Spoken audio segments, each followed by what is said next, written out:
Hello, hello. Good to see you, Beth. Emily, good to see you. Welcome.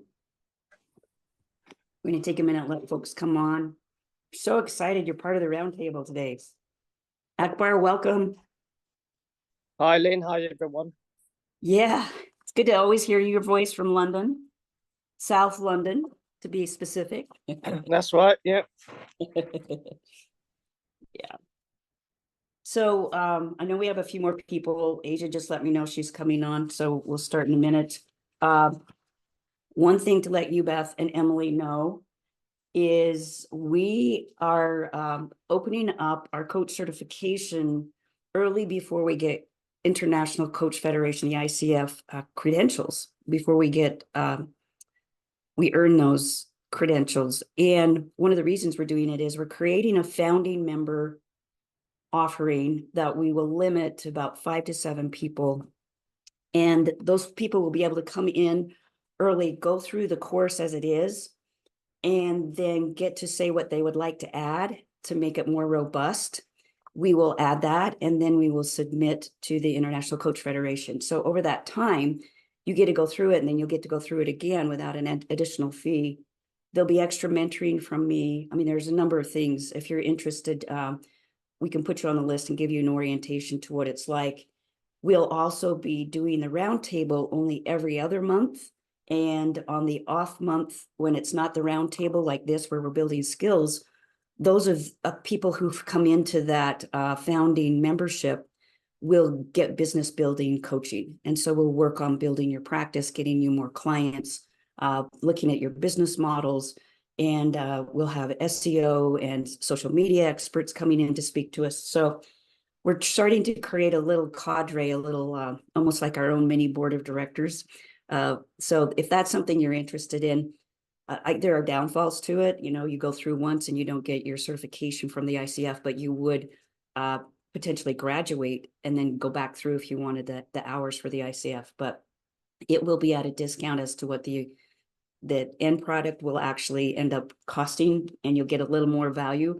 But it's a risk too, right? Because it's one of those things where you come in and you're on the cutting edge, not the bleeding edge, but the cutting edge. So if that's something you're interested in, let Shannon know and she'll get you in on that. So, and I know I wanted to give Asia a minute because she was traveling, but we're going to just start. So we're recording. Is that right, Shannon? Okay. Get ready. Here she probably is. Yeah, there she is. So today we're going to talk about curiosity. And before we get into the actual presentation, we're going to cover what we stand for here as the Soul Salt Roundtable. So let me bring up our slides. Can you guys see the slides now? Thanks, Beth. Yeah, thank you. So the vision is that this is a place to discuss and learn and experiment, practice skills. And it's also a place where we allow everyone to have an equitable seat at the table. It's a community that we're growing. I don't need to have a huge community here at Soul Salt. It's going to be a small enclave of individuals who have similar thoughts and feelings about coaching. Our values here, we have the strength. That was one of our values. Your strength of character, mind, and soul, being generative, and then joining this group where we feel like we're together. We're like-minded, like-hearted. Inspiration. We want you to be as inspired about the work you do. And if you have a devotion to a higher power, we honor that. If you do not, we honor that. We just hope that as an individual, you're living a life. My mantra is earn a living, live your life doing things that inspire you. And we want you to be inspired while you're here and inspired in your own life. Loyalty, creating an alliance and a support system so that there's this confidential space that you come to. We're committed to living according to the ethics of the Coach Federation, the ICF. And we also want to have loyalty within our own little pod to one another. And so we're working on building that little cadre of individuals. And we use the definition from the ICF, this act of partnering, the thought-provoking creative process. And you can read this on the ICF website. Now, where we're going to be going in today is embodying the coaching mindset. This particular part of the core competencies from the International Coach Federation. You can see the list of those in the orange. When we acknowledge the clients are responsible for their choices, a lot of times we get there by using curiosity. When we engage in ongoing learning, a lot of times the learning comes because we are facilitating the thinking through curiosity. When there are reflective practices, a lot of times those are curious things. We remain aware and open to the influence of context, culture. We're aware of people using their intuition, ours, theirs. We maintain the ability to regulate our emotions, we mentally, emotionally prepare for the sessions, and we seek help from outside sources. Curiosity is really part of this mindset. And you can see at the beginning, the definition, embodying a coach mindset, we have to develop and maintain things that like an open mind, a curious mind, a flexible mind and heart. So I'm just going to pause here and just see if anybody on the call wants to make a comment or something that you agree or disagree with this. I'd love to hear your thoughts. Emily, Beth, you guys have experience coaching. Asia, you do. Akbar, I'm not sure about your experience, but how do you relate or not relate to this part of the core competencies from the ICF?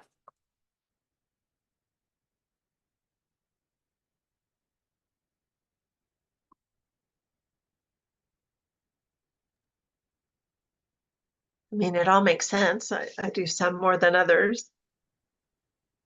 Yeah, which ones do you feel like you do more than others, Beth? Mentally and emotionally prepare for sessions, seek help from outside sources, and especially use awareness of self and intuition to benefit clients. I think that's one of the things that appeals to me about this because, you know, I learned all of my speaker coaching from volunteering and my gut. Yeah, yeah. And And your speaking experiences too, right? yeah, Yeah. sure. Yeah. So I think that's one thing that's been really, really helpful and is also one of the sources of my biggest insecurity is that I'm not trained, I'm not certified, I just do it. Right. Okay, that's fair. That's fair. Thank you. And can you also share how come these make sense to you? um, because it's not prescriptive, you know, it's not saying I have the answers and I give them to people. It's saying I have a mindset that's open and curious and flexible. So whatever the client needs, then I'm going to customize my offerings to them based on what they need, using the resources that I know about and experience that I have. Thank you. Thank you for sharing that. Yeah, that's the open mindset we're talking about, Beth, for today's topic of curiosity. So it sounds like you've got it in spades. Thank you. Emily, what would you share? This is where my heart sinks. When I saw this list for the first time, I was like, you mean not everybody lives this way? What are you talking about? This is something. This is not normal. This isn't. um, some of my work has been to recognize that I'm allowed to have boundaries on my open and curious and flexible mind. But I love, I mean, it just, this is where I sing here. This is like improv or like jazz. It's like, this is the fun stuff. The part that's hard for me and what I appreciate so much about ICF definition here is the mentally and emotionally preparing. They're having like, this isn't just I'm going to go in the room and sing kumbaya and feel all the good feels. It's actually, there is discipline to this. There is preparation. There is, you know, there's something about getting ready, and being ready and staying ready. There's there's growth. It's not just a be this way. There's a grow this way. Do this way, not be this way. It's a do be. Do be. Okay. Beautiful. Thank you. Thank you. Asia or Akbar, would you like to, that so much is in there, Emily, so much that's probably going to come out when we get into some of the role playing. Akbar or Asia, anything you guys want to say? And I know, I yeah. can jump in here if can you hear me okay? Because Yeah, I we am can, traveling. we can. Perfect.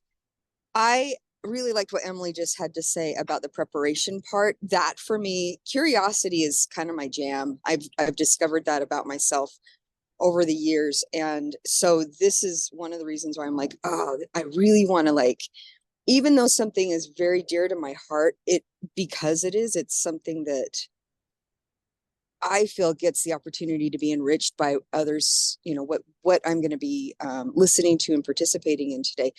And yet this key part of preparation really allows the curiosity to be like nurtured. If I'm going to be thinking about like comparing it to like a garden or a seed or something like that, that preparation is really like that really healthy soil place. So you don't necessarily have to worry about not being prepared. And then the honesty around what you really are curious about gets to be so can be spontaneous, or in that preparation you can go, oh wow, I've noticed these things and here's something that I can actually bring to the client to get some clarity on, or like help them look at something in a way that like have a new conversation or with themselves even around something that they had mentioned. And so yeah, that was impressive to me. I really appreciated that fact got brought up. And that's interesting that you bring that up, Asia, because in our interaction that we just did on Marco Polo, privately off of this call, seems like it was an accumulation of curiosity where I asked you some questions based on a history, not just something that happened in the moment. So there was some preparation there. Absolutely. And that was a great interaction for me to even reflect on and recognize from our relationship, from your position in the coaching, like just even that example to me was, I'm glad you brought that in here because that was noticeable to me too. Okay. All right. Akbar, anything you want to add?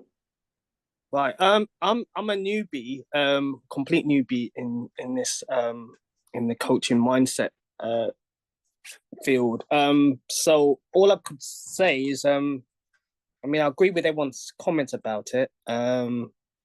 But because I'm quite curious, and I realize that's an important embodiment in coaching mindset. But in terms of flexibility, and that's something I'm still working on, and so that's all I really want to say.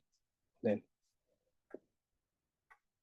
Thanks, Akbar. I really love that you bring curiosity, and I see, coming on some of our calls and just being super curious. So I appreciate that because there's value to that. And we're going to actually think about the curiosity value here, the benefits. Why curiosity? You can see these elements on the board. The top two come from Francesca Gino and the bottom one from Judith E. Glaser from Conversational Intelligence. This first one, let's talk about it. What's the value of making fewer assumptions in our interactions with our clients? I know you've all dealt with this, where you've probably made an assumption and flubbed up, we could call it that, and you haven't made assumptions and you were more curious and you were grateful later. So does anybody have an example or can you relate to that? I'd like to jump in on this one.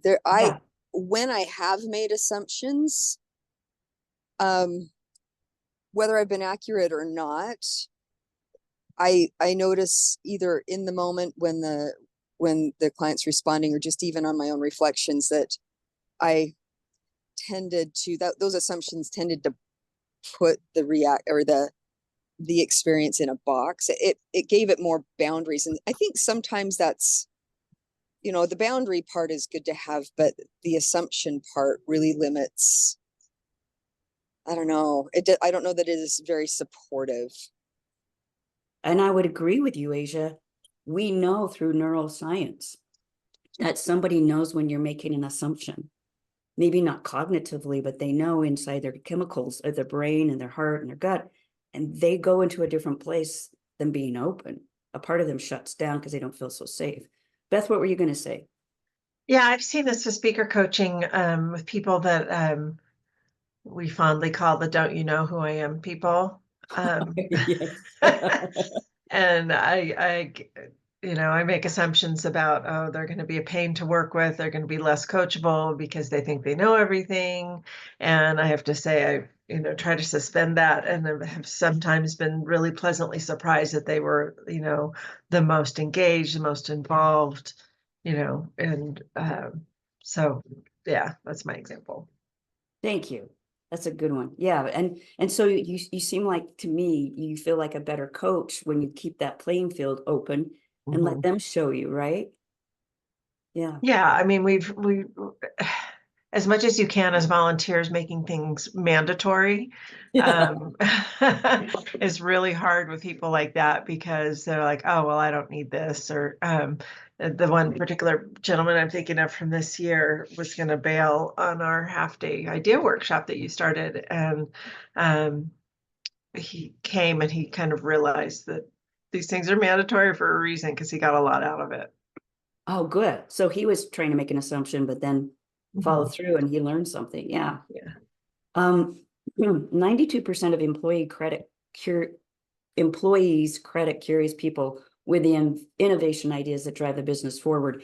And this has been something that this particular statistic people have leaned into, especially post-election 2024, of we need more curiosity if we're going to be innovative and find new ways to unite, because this election showed us how divided we were.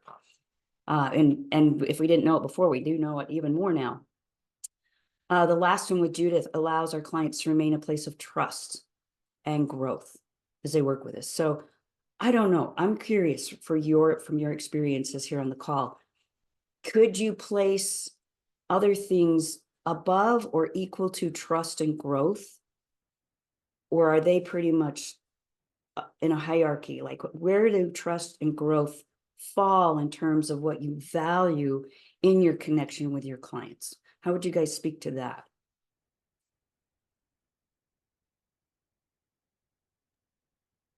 I can't think of anything more important. How come? I'm trying to, but I can't. It's interesting because you say how come, and you're asking, are those at the top? And I'm like, no, absolutely, they are at the bottom of they're the foundation. So they're the most important, because everything else comes in that. If there's not trust, then my client's not going to play with me. My client's gonna feel like they're visiting the principal, not visiting with themselves, or a reflection of themselves through me. And if there's not growth happening, then we're just having a good conversation. We're not doing it's the coaching. I know coaching is working when there is growth. My client knows that when there's growth, that they are showing up for themselves. And I can't think of anything else that is part of the coaching ecosystem that doesn't grow out of those two places. Yeah. Okay. And I would agree with you, Emily. I love how you said that. And I don't know, and maybe this is segueing off of what you just said, Beth. I don't know that we can coach if the individual is not interested in growth. Right? Yeah. Because that's that, we play literally the coaching in the United States with Thomas Leonard got its birth somewhere between therapy and people who needed to be in therapy for healing, and people who are going to Barnes and Noble and getting a book and reading about what the next step was. And there was a space on the bookshelf for, well, where do I go if I'm weaning myself off of therapy or don't need it anymore, and I'm interested in growth, but I want to see a person and not just read from a book. And so go ahead, Beth. Well, that's what I was going to say, is that trust and growth are only as effective as the client's commitment. Yes. Yes, I would agree. Here's some more benefits of being curious. I've got this is really interesting. I'm so glad you brought in what you just did, Lynn, about that gap and how coaching really is has found that place to fill that in. So I'm going to speak from personal experience. And as I've been listening, I'm on the other side, like, of being the client in this case, right? I'm kind of reflecting from that. And from my awareness or my experience with this, I have now recognized, now that you just brought this up, I've recognized that the trust, definitely the growth. I'm all in when it comes to the growth, but the trust part, I entered coaching with you, trusting you, and not really recognizing it. I mean, I kind of came in hoping and trusting that I had made the right choice for myself, because this was new for me, and I'm relating it to other clients, like, well, I'm not really sure what coaching is. And so I believe that, and clients do enter a coaching relationship really putting a lot of trust on the coach initially, unless they're really well developed with their own personal trust system and what it is that they know they're getting into, that familiarity, but I recognize, at least for me, there was a lot that the coach carried, and initially, until I was getting the understanding of, oh, here is my space, here is what I do in this relationship, and here's my responsibility. And and that took me a little bit of time, like longer than what I thought it would. So I'm really valuing the fact that it's a livable, breathable relationship. And I see that I came in with some assumptions personally as the client that I was unaware of, because I wasn't really, I didn't know I was looking for that gap between therapy and the book.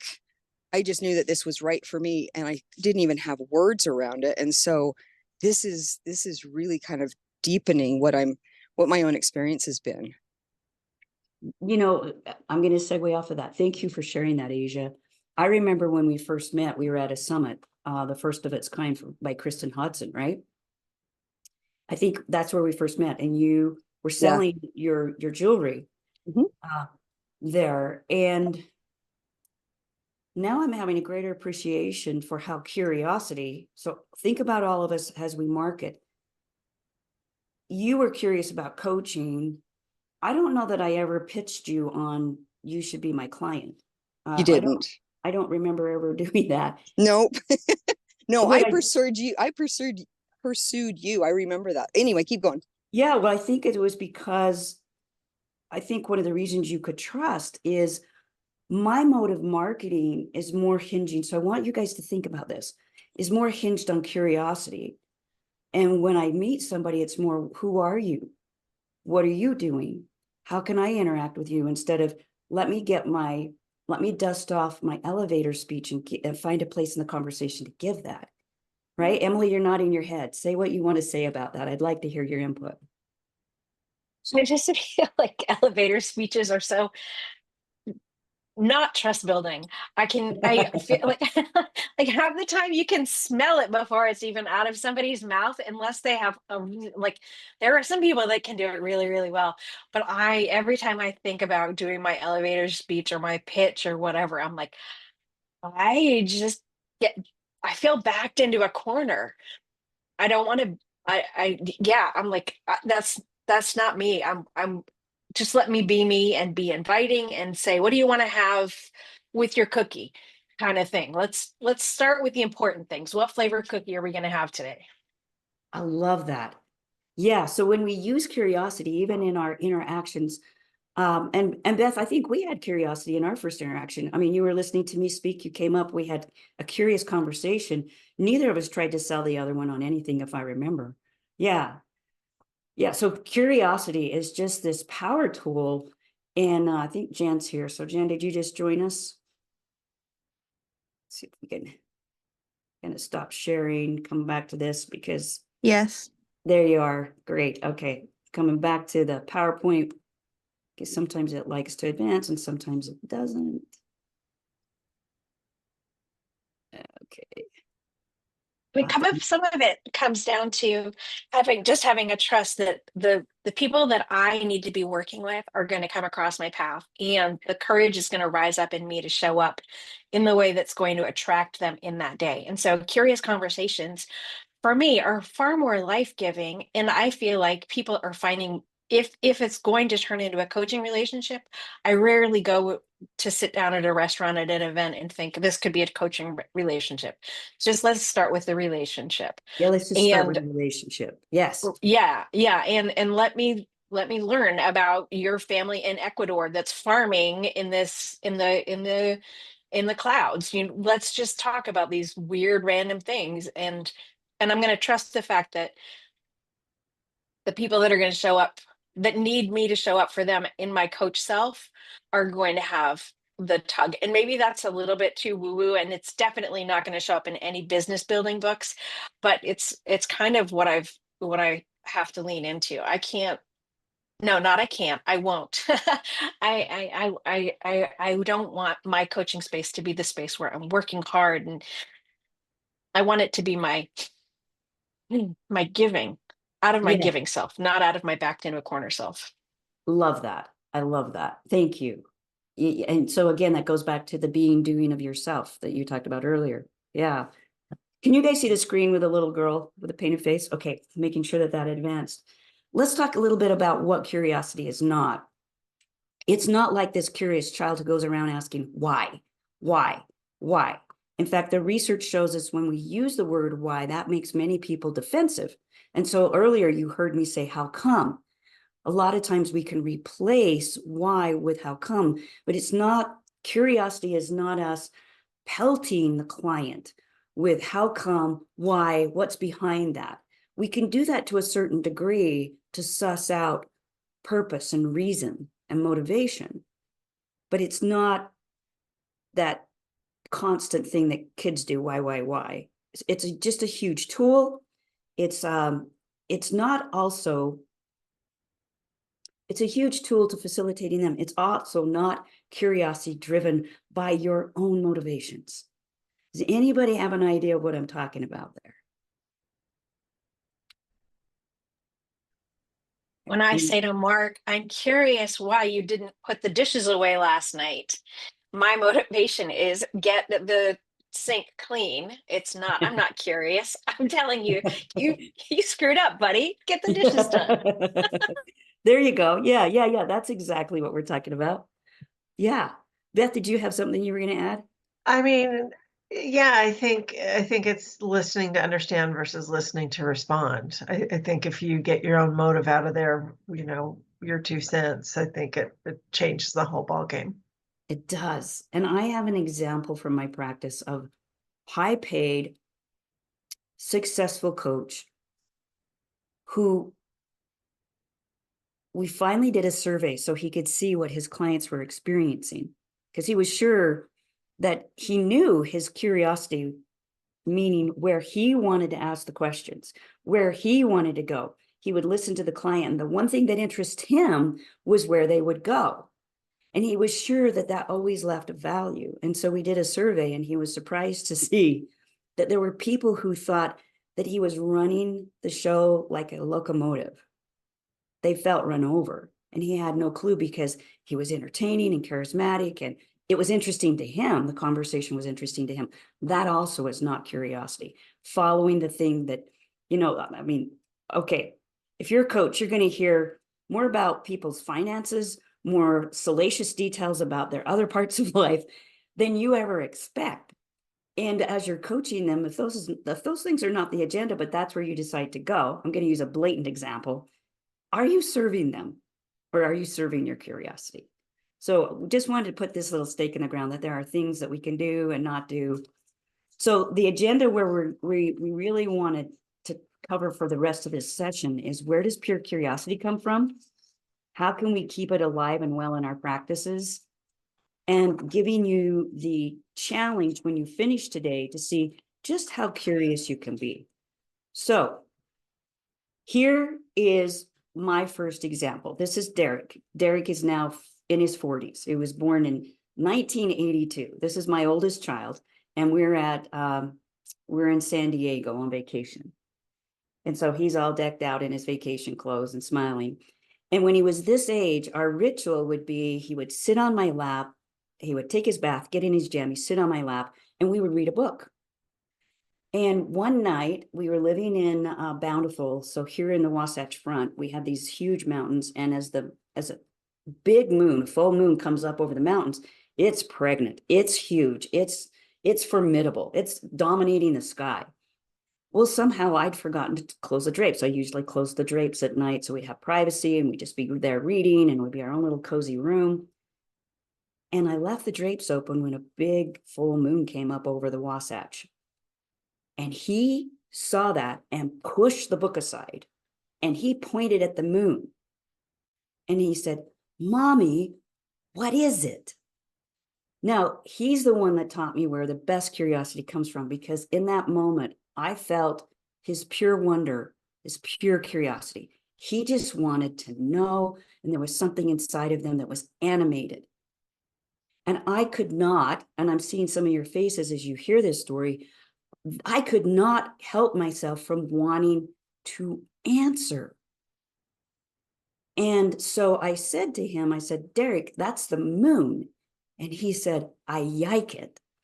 And from that moment, I realized that when I use pure curiosity, which is just full of wonder, you're just wondering, no agenda.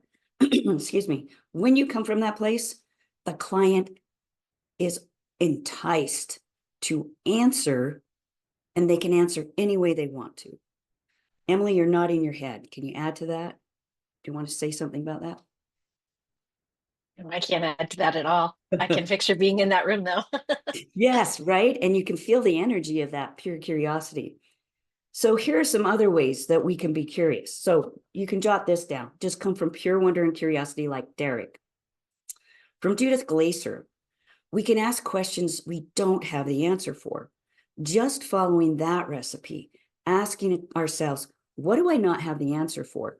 What does the client not have the answer for? That can guide you to where to place a well-crafted, curious question. We can also check our motives and ask ourselves, where am I coming from? How come I want to ask that question? And then if we find that we get the red flag, change the question. If we get the green flag, ask the question. So when we're asking curious questions in our practice, we can also stop every once in a while and check our motive. And we can also use the 4 strategies that Professor Francesca Gino says, which are these. So she says, instead of judging an assumption, we use curiosity. So if we feel like we're making a judgment or an assumption, form a curious question. Really simple, straightforward. And I'll make sure that these last several slides get put in the notes because these are great to have in front of us. Ask questions which emphasize learning goals or outcomes that they've looked for. So ask, sometimes we might say, well, how does this help us with this objective? Or how does this help you align with your values? We can use curiosity to broaden and explore interests. So one of the best curious questions for that is, tell me more.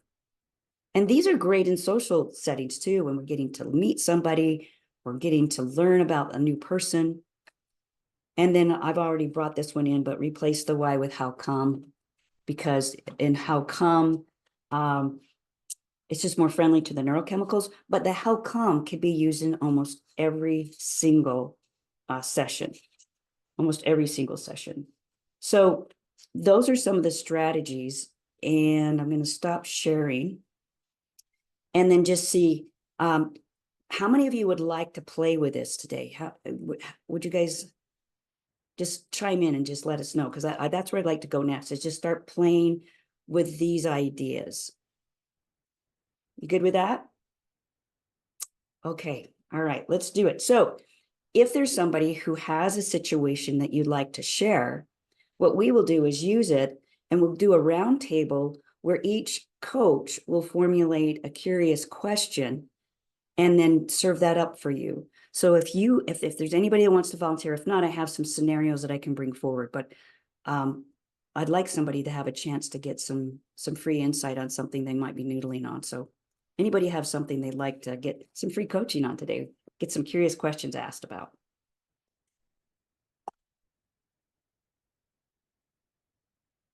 All right. I will bring one up. It is what I brought up at the top of the call, which is this coach certification. We've been playing with this. We've been working with our marketers. Shannon and I have been noodling on this for a long time. And the idea to have this founding member offering before we get our ICF credentials came to me while I was jogging one day when I was out in nature. And it was like, gosh, this would benefit the program, but it would also benefit other people, and maybe even benefit other people more because they can get on the ground level of what we're doing here. So I'm curious if you guys have curious questions about that program. So I'm going to get a tissue really quick. It's cold here this morning, but let's practice some curious questions. So each of you form a curious question about what I just said, and then we'll go around the room, and I'll wipe my nose real quick.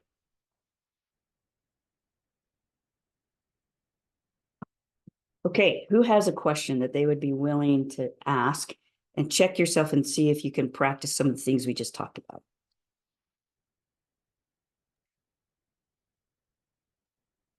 Asia, do you want to go? Yeah. Yeah. The first question I had was, tell me more, and specifically if one was to be part of that initial program before it's ICF recognized, does that accreditation transfer over to those that are founding members? Yeah, good question. So the first one, state it again, and I'll answer that one first. Oh, tell me more. Tell me more about this. This sounds really exciting. So if you've been around me very long, you know that I thrive on partnership and connection. I can be really strong and know what I want and need, and yet there's a piece of me that is sure that I don't know all the things. And so as I was preparing this, I really want this part of our company to be a partnership with other coaches. And, you know, the idea is in the future, I would love to be able to have people on our website that are certified by us, and to have our marketing pat down so well that we can serve a certain number of clients over to these other people, because that would be part of my legacy, is that the Soul Salt coaching could continue even if I decide to retire in the future. So there's some why. And yes, what we're anticipating is you can go through all of the coursework, and then when it gets the credentials, you can go back through a second time and get still more mentoring, and then this time earn you might graduate and you might be invited to be on our website. We might be sending you referrals, and you can go back through and get the credits too. So wow, that sounds really, really well thought through. I like the fact that this came to you also as you were in nature, and it just felt really fluid, giving you kind of a basis to develop from that felt really natural. thank you. Now, can I give you some feedback on your questions? Sure. So they felt inviting, like I could not feel an ulterior motive. Could you feel that, Beth, nodding your head? Yeah, they just felt like they were organic to you. They came out of what you were wondering. You shared those. And then the value to me was to get to think it through again, as I was saying. I mean, I've written out the diagram. We have a diagram of how it works. We have a list of bullets. But to say it again to another potential candidate helps clarify. It's like the stories that you keep. I mean, you know this, Beth, when we keep telling stories, they clarify for us, right? Yeah. Yeah. Emily, you know that too. So thank you for that. That was, you know, if you check, Asia, where were you coming from when you asked the questions? That was actually coming from a personal interest. So the fact that you picked up on that is really validating that, you know, to what you said earlier, that people can tell if they can tell where you're coming from. If you have an agenda, if there's like an ulterior motive, and in this way, the ulterior motive was, yeah, I'm actually really curious how, you know, if I want to apply for this and I want to be a part of this. Yeah. And then you mentioned the accreditation. It was really like, yeah, gosh, tell me more about this. I'm really kind of curious what you've envisioned, and maybe even some of those logistical steps. So I appreciate the feedback. Thank you. You are so welcome. Yeah. Thank you. Thank you for playing along. Anybody else have a curious question about this, or should I change? You do. Okay, Beth, go ahead. Yeah, how would going through the I'm just thinking of it as a test drive program. How would that benefit me building a business to go through it twice? Like, couldn't I just get the information and just do without the letters after my name, or what are the benefits that that you see? Yeah, great question. So, and then I'll give you some feedback on where your questions put me. So, yes, you could go through, graduate through the original, version 1.0, get the CSSC, which is the Certified Soul Salt Coach behind your name, and not have to worry about the credits and say that you were certified by Soul Salt. The benefit is you get to be in those business building classes. Those will be closed to anybody else. Those will only be our cadre of founding members. Because what we'll be assuming, and maybe this is not the right assumption, but I'll test it with you guys, is that everybody can continually hone your marketing. Like, marketing is one of the constants that changes. And so in that, we'll be having discussions of what's working and what's not, and what is a business model, and how does your business model work? And how can you do research with your client base to find out if your offering is actually exactly what the client base that you're aiming it at is. There's all kinds of stuff like that. And we are just going to reserve that for the founding members. And one of the reasons for that is I don't want to be a coach training school where we're trying to teach everybody this stuff. We want a small family of coaches where we're helping each other. We're creating a community here where we help each other, we lean into each other, it's grassroots. And so that's a benefit. And then the other benefit is the price will go up. I mean, these founding members, because they don't have all the bells and whistles yet, but they'll help contribute to those, they get to pay a smaller price because there'll be some sweat equity that they put into the learning process that we're rewarding them with that lower fee. And again, the premise is let's build a community. Shannon and I have the theme for this year, which this project is following. We're going to count our success in heartbeats versus dollar signs this year in many ways. And so this is one of those efforts. So did that answer your question? Now, where you came from, Beth, I felt like what that brought in was one of your coaching strengths. You tend to have a very matter-of-fact, analytical mind at times. And so you brought in a practical question that I feel like wasn't a challenge at all. It was an invitation to say, okay, if I'm innovative, if I'm me, and I'm thinking back and forth in the data you just gave me, how does that benefit someone like me? And so again, I felt like I was invited into your world to address a concern or a question or a curiosity that was unique to probably the way you think. Mm-hmm. Does that feel right when I give you that? Yeah, feedback? that fits. Yeah. And again, the word that keeps showing up is to tell you your questions sound like an invitation. Whereas had you said the same words with a little more harshness to your tone, it could have come across as a challenge.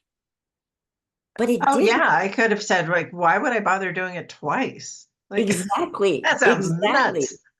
Yes, exactly.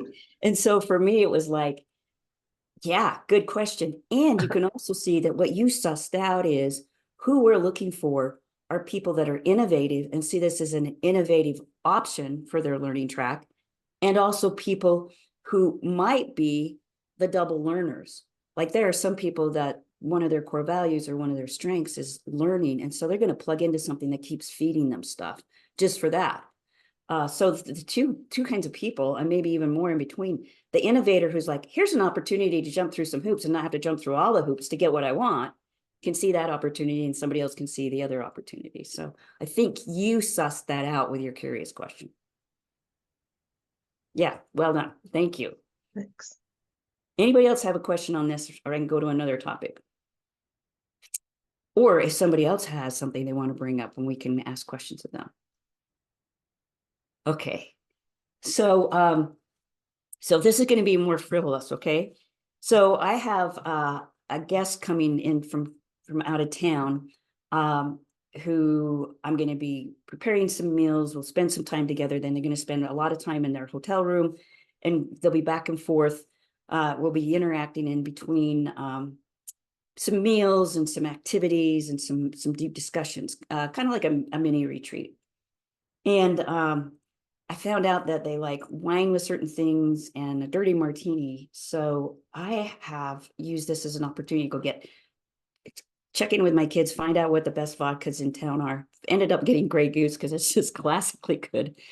And then playing with some mixology of kombucha and dirty martinis with olives and pickle juice and blah, blah, blah. So I'm in the process of playing with that to prepare for the guests. And I'm not a person who imbibes much. Last time I had a drink was like 4 weeks ago at another retreat where I had 1/2 of a glass of wine. That's about how much I do in a month. So this is kind of an unusual thing for me to be entertaining, but it's fun. So I'm just going to give that scenario to you and see where you go with something that's a little more fluffy and fun.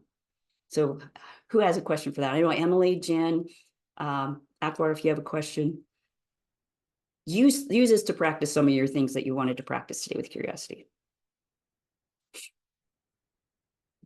And if Emily and Akbar and Jen don't have a question, Asia and Beth and Emily, or Asia and Beth, you could ask again. I actually do have a question about that one. Okay, go. Especially, well, so since you have somebody that is very aware of their tastes with alcohol or, you know, with their drinks, and that's not your, you know, step forward. That's not your It's not my day-to-day. Yeah. It's not your day-to-day. So you're learning, which is really great. You know, I think that's actually really fun. But my first thought was getting into the actual logistics of, okay, here's your dirty martini and this is really fun and I did this. What are you drinking? And is this individual one of those people that is like, I don't really like drinking alone. This is kind of awkward for me. I don't know if you've learned that part or not. And so it's kind of like when you're really sitting there with it, it's like, have you put in that part of this as the consideration around you? That's the question. Great question. Wow. Yes. So I did say I will have, because I'm also making, I have a bolognese sauce that I made for the other retreat, and I froze some of it. And the secret, boy, we're going weird places today. So the secret to that recipe was buffalo and beef meat and some gazpacho, some homemade gazpacho that my daughter made. It went into the sauce. So this bolognese sauce is just very unique. And when I had it before, I had it with homemade, not my homemade, but I purchased these noodles. So it's this really nice pasta dish, and it goes so great with a glass of wine that I will have some red wine. And then I'm really curious about some of these other things. So I will probably have, gosh, since I probably have had 5 drinks all year, I'll probably have 2 drinks this weekend and add that up to 7 for these. So yes, I'm going to imbibe, Asia. So, okay, so did you see how we got into some fun and some levity? Asia, where would you say your motivation, like when you use curious questions, where did you come from? So in this case, that was a genuine, I put myself in your shoes, you know, had I anticipated the actual presentation part of all of this. And, you know, especially since it isn't the thing that you do all the time, my curiosity, and then I just trying to put myself in that of a coach, is how is this affecting you? Like there's a lot of giving here and there's a lot of, you know, generosity and curiosity on your end, but I wanted to bring it back to you. That's what I was, as the coach, asking the questions. That was part of my motive also. So I would tell you, you did that. That grounded me back to the experience and had me validate what I'm doing and why I'm doing it. And I'm curious, you know, I'm a curious person. And so what I did with this, Asia, is used it as an invitation to say, what can I experience this weekend that's new and expanding for me, maybe takes me out of my regular routine, because, you know, I eat the Whole30 and I'm a competitive athlete. And so I really had to have a pretty disciplined life when it comes to what I eat and drink. And this gives me an intermission that I think will be healthy and not so strident and disciplined. And so it's added some playfulness and some curiosity to me. So it's opened me up in a way. Does that make sense? Yeah, nice. Thank And you. I think because you brought it back to me, which love that. If you get curious about what's in it for the person, you got to see some new dimensions, and it helped add those layers of like, I mean, what you did for me today was like, yeah, I am going to be doing that, and I'm going to feel just fine about it. So, Nice. yeah, Emily, talk to us. I'm curious, Lynn, what becomes available when you have a planned or unplanned intermission? Wow, good question. So I'm going to go back to what happened in January or in July, where I went into the nationals, and had a strained adductor and then tore it at nationals and had to take 10 weeks off. So I had to have an intermission from training, fencing. I only could do some PT and some strengthening. And I think about that now as I'm going into this intermission for probably Friday night and Saturday, yeah. And thinking what's available. What a great way to state it. True seasoned coach, curious questions. Really good, Emily. So I'll take a minute. I'm going to take a breath so I can honor the depth of that question. What becomes available for me is an opportunity of enjoyment, curiosity, compassion, and stepping into the other person's world and experience something with them, because they're coming out here to step into my world to see what it's like to live like Lynn Christian, to be, this is to be here, and we're going fencing, we're going to go shooting targets, we may do some archery, we're going to go out in the gym and lift some weights. I mean, they're really wanting to come in and get an orientation around how I live. So what's available to me is getting an orientation around experiencing something with them. So Emily, when you asked that question, when you experienced me answering, what did you learn? And then I'll give you some feedback on what that brought forward for me. Well, the question came, came to me really like it was one of those questions that popped up when you were talking to Asia, and I was like, oh, I want to like, I noticed my curiosity, and what I learned about you is I thought I was coming from a whole place of curiosity, and I think I still had some assumptions about what you were going to tell me about what was available to you then. I had no idea that you were doing this thing, and I was like, and I've been so enjoying your being bathed in invitational with all of your values in the course of as talking about the coaching community and this in the way that you're setting your table literally and figuratively for your guest. And so I was surprised to hear that I did have some assumptions, and I'm like even more like now I'm more curious and I have more questions that I want to ask you. And I'm like, well, let's go. Tell me about this. That is so awesome. Awesome, because you own something that none of us would have known about. It wasn't transparent. I mean, it was a well-crafted question, and it was inviting. And then you caught yourself and threw the bullshit flag and said, oh, there's an assumption there. So good for you. Yeah, good for you. See how much, there's so much joy, there's so much learning, there's so much connection with curiosity. And so we're going to give you, and Shannon, I hope you're listening. She's always there on the, she's our caretaker here. We have a little worksheet. Can you bring up the skills in session worksheet and show that? Thank you, Shannon. Where would I find it? That It's name this- doesn't sound familiar. It's this one. Let me see if I can turn off the light and it will get better. Skills in session. Do I have Yeah. that one? Yeah. Let me check. It has, so what it is you're going to get it, this little worksheet, and it has a pie chart. And it has curiosity and questioning, listening, compassion and connection, challenging, safety and presence. I'm going to ask you to use this in some of your sessions. There you go. And make a pie chart. And I'm going to do the same and see where are we spending our time when we're in a session with somebody? Are we spending time on more curiosity? Are we spending time in connecting? Are we spending time in making it safe and giving them a place to be present? Right? And it doesn't have to just be coaching. It can be, there we go. Thank you, Shannon. You're a miracle. She just pulled that out and put it up there. So that's what we're working for, is giving you a chance to maybe track yourself and see where you are, and see if you're happy with it or not. Like, again, like Emily, it was a beautiful example of self-evaluation, and that's kind of safety we want in our community, so you can do that. So your opportunity, when you get the recording and some of the slides, you'll get this.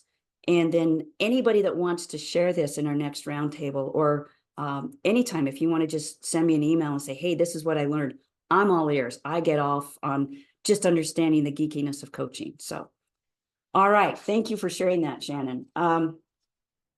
If you are interested in potentially being one of the founding members, please connect with Shannon. We're going to be doing some interviews and explaining it more and seeing if it's a fit for you. Mostly, I would just ask you, go into your personal life, your professional life, use that curiosity that you guys showed today. It's been such an honor and a joy to be with you. And I know that whoever's life you're touching, if you touch it with the presence you have today, you're making the world a better place. And we sure need that right now. So thank you. Thank you for being with us, guys. Take good care. See you. Good luck tomorrow, Lynn. Thank you. Thank you. Yeah. See you later. Bye.